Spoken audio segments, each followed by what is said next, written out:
Je suis prête pour cette rencontre. Parfait Foelia. Nous le sommes aussi. Je suis toujours très curieuse de connaître le sujet du jour.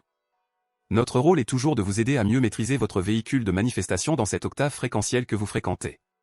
Nous souhaitons aujourd'hui vous faire toucher du doigt le phénomène de la discontinuité de votre attention, afin de peut-être vous donner envie de vous entraîner à la continuité de votre expérience de conscience. Il vous faut aussi comprendre à quel point votre mémoire d'âme dépend de cette continuité, et votre oubli de cette discontinuité. Nous vous écoutons avec le plus grand intérêt, ami d'Ishtar. Faites l'expérience par vous-même, maintenant. Munissez-vous d'un stylo et d'un morceau de papier et prenez 1 minute de votre temps. L'exercice est simple, à chaque pensée qui se présente à vous, vous faites un trait sur le papier. Une fois la minute écoulée, vous aurez ainsi un nombre de pensées par minute. Souhaitez-vous que nous le fassions là, maintenant? Bien sûr. Ok. Laissons passer 1 minute.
Voilà, j'ai noté 11 pensées, dont certaines sont revenues plusieurs fois. Et ce sont seulement celles que tu as pu percevoir. C'est déjà bien. Cet exercice n'est pas facile, parce qu'il demande déjà une certaine capacité d'attention.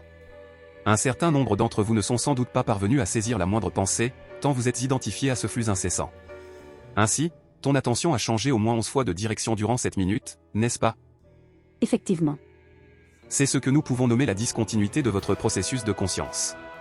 Nous pourrions en parler comme d'une maladie mentale autant que d'un état de conscience ordinaire pour vous. Nous pourrions présenter ce fait de multiples façons, mais évitons d'émettre un quelconque jugement là-dessus. C'est un fait, votre processus de pensée est discontinu la plupart du temps. Et vous pouvez ainsi mieux comprendre pourquoi votre mémoire est, elle aussi, discontinue. Votre mémoire dépend de votre état de conscience, nous l'avons déjà dit. Son accès dépend de la faculté de votre conscience à se rendre sur les différents plans de vos êtres. Notez comment fonctionne votre oubli ordinaire, plusieurs fois par minute, vous oubliez ce à quoi vous avez prêté votre attention durant un instant. À chaque instant, vous oubliez. Certaines idées auxquelles vous donnez une préférence reviendront plus régulièrement vous visiter, mais à chaque fois, vous oubliez. Toute l'instabilité que vous expérimentez provient de ce fait, qui est étonnant, vu d'ici. Votre vie est une suite de divertissements, au sens littéral du terme. Vous changez presque à chaque instant de pensée, et donc de cap. Ceci implique un flux ininterrompu d'émotions et toutes leurs implications au niveau physiologique. Vos corps n'ont de cesse de composer avec ces fluctuations. Pour vous sortir de cette mer sans cesse tourmentée, nous voulons vous dire que la continuité de votre conscience est essentielle à cultiver. Comment faire? L'entraînement à la focalisation de votre conscience porte un nom, la méditation. Je croyais que la méditation était plutôt l'entraînement à ne pas penser. Ce n'est qu'une autre manière de le dire. Votre problème n'est pas tant de penser, mais de vous identifier à chaque pensée que vous captez, changeant de direction plusieurs fois par minute, comme vous avez pu le remarquer, ce qui dévie sans cesse votre attention. Or, votre attention est votre pouvoir créateur. Méditer, c'est résister à ces intelligences qui cultivent en vous le divertissement. Vous rendez-vous bien compte de ce que nous mettons ici en lumière? Oui, pour ma part, il me semble que je comprends bien. La faculté de penser est très positive pour organiser vos créations. Ne craignez donc pas la pensée. Apprenez plutôt à la maîtriser, parce que tant que vous ne le faites pas, vous êtes les proies d'entités qui détournent votre pouvoir créateur à leur profit, faisant de votre monde un monde qui les arrange, un monde où vous êtes des esclaves producteurs d'énergie, un monde que vous ne souhaitez certainement pas laisser dans l'état qui est le sien actuellement, puisqu'il vous occasionne de la souffrance. Nous parlons de votre monde extérieur, de votre monde consensuel. Vous êtes des êtres à la conscience discontinue et à l'oubli immédiat. Vous souhaitez retrouver votre grande mémoire, celle de votre âme? Nous disons que cela ne peut passer que par une maîtrise croissante de votre capacité à vous servir de vos pensées en ne perdant pas le fil de votre conscience entre chacune d'elles. Plus vous avancerez sur ce chemin, plus votre mémoire d'âme pourra ressurgir, à commencer par celle de vos voyages nocturnes, que vous appelez rêves. Cela ne vous semble-t-il pas étonnant de ne pas pouvoir vous souvenir de ce que vous étiez en train de vivre l'instant précédant votre réveil? Si. Ça m'a toujours paru incroyable. Eh bien, il est peut-être temps de vous intéresser à ces choses étonnantes et en même temps primordiales, vous qui souhaitez retrouver vos pleines potentialités, votre souveraineté.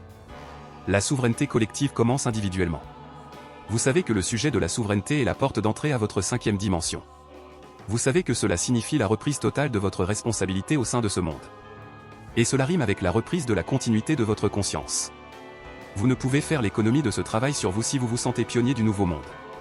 Vous ne passerez pas dans votre 5e dimension sans apprendre à maîtriser la focalisation de votre attention pour ne pas sombrer dans un oubli perpétuel, à chaque nouvelle pensée. C'est justement cette capacité à ne pas vous prendre pour vos pensées qui ouvre les portes de la 5e dimension intérieure. Peut-on résumer qu'il nous faut méditer pour avoir une chance d'accéder à la 5D? Oui, tu peux résumer ça comme ça, Foelia. La route est longue, parce que, il faut, ne peut rimer avec la désidentification nécessaire. Votre ego se forme sur les pensées les plus choisies, celles qui reviennent le plus à vous, car elles sont issues des traumatismes de votre passé non résolu, que ce passé soit lointain ou proche. Vous identifiez à votre personnage, que nous pouvons nommer « ego », revient à vous identifier à un programme, une suite de réactions produites par des pensées qui aboutissent toujours aux mêmes conclusions partielles, aux mêmes insatisfactions, pour ne pas dire aux mêmes dégâts. Ne considérez pas ceci, le fait de méditer, comme un nouveau « il faut », comme un nouveau devoir d'école. Connectez-vous plutôt à la joie de devenir l'observateur de vos pensées, celui qui les regarde, voire celui qui les choisit. Prenez plaisir à apprendre cette maîtrise, à voir s'agrandir le temps qui passe entre chaque pensée qui vous visite, apprenez à vous réfugier dans ce monde qui se situe entre chaque pensée. Il est votre véritable demeure. À cet endroit, votre conscience retrouve sa continuité. Depuis cet endroit, les décisions que vous prenez sont bien plus alignées et puissantes, parce qu'elles agissent comme un courant dirigé volontairement, dans un sens décidé par vous. Je suis désolée de me montrer un peu pessimiste, mais je trouve ce travail à faire sur soi-même désespérant. C'est comme une montagne à gravir alors même qu'on n'en a pas la force. Le désespoir fait partie du programme de divertissement, Foelia. Le désespoir naît, lui aussi, d'une pensée enregistrée profondément dans vos êtres. Il est inutile de le combattre. Lui aussi est à reconnaître. Vous n'êtes à aucun moment obligé de suivre la voie qu'il vous indique, celle de l'abandon avant même d'avoir commencé. C'est pourquoi ce n'est que dans la joie que vous pourrez accomplir votre chemin de connaissance de vous-même. Ne méditez que si vous aimez ça. Vous finirez par tous le faire, de toute manière. Lorsque vivre avec vos pensées deviendra proprement insupportable, vous méditerez spontanément, juste pour respirer. C'est à ce moment que vous sortirez votre tête hors de l'eau et que vous vous rendrez compte qu'un monde existe, en vous, dans lequel la continuité de votre conscience peut, si pas encore se maintenir à tout instant, au moins s'élargir sans cesse. Méditer est le plus grand acte de résistance que vous pouvez poser, dans ce monde où l'oubli constant de soi règne encore en maître. Il n'y a aucun gouvernement extérieur à faire tomber. Il ne convient que d'apprendre à vous gouverner vous-même. Oui, cela n'est pas facile dans votre densité. C'est un fait. Mais à votre avis, pourquoi êtes-vous donc descendu si bas, dans un monde si dense, où les forces de dispersion de la conscience sont si puissantes? Pour apprendre? Il est très logique que des êtres qui souhaitent développer la force de leur attention, travailler la continuité de leur conscience, décident de plonger dans un monde qui va leur proposer des défis à ce sujet, ne pensez-vous pas? Si. Alors, voyez-le clairement, le découragement est simplement une force qui vient s'opposer à votre désir profond. Il est votre adversaire, mais n'en faites pas votre ennemi, sans quoi c'est lui qui gagnera la bataille. Ne menez plus de bataille. Quittez tous les champs de bataille. Élevez-vous au-dessus d'eux. C'est là que nous vous attendons.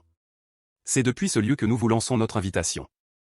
Merci, ami d'Ishtar. À bientôt. Si vous souhaitez me rencontrer, n'hésitez pas à venir faire un tour sur mon site, foelia.net. Là, vous pourrez me lire, mais aussi m'écrire et me poser vos questions. Je me ferai une joie d'y répondre autant que possible. Belle journée à chacun d'entre vous, et belle aventure, sur ce monde incroyable que nous co-créons à chaque instant.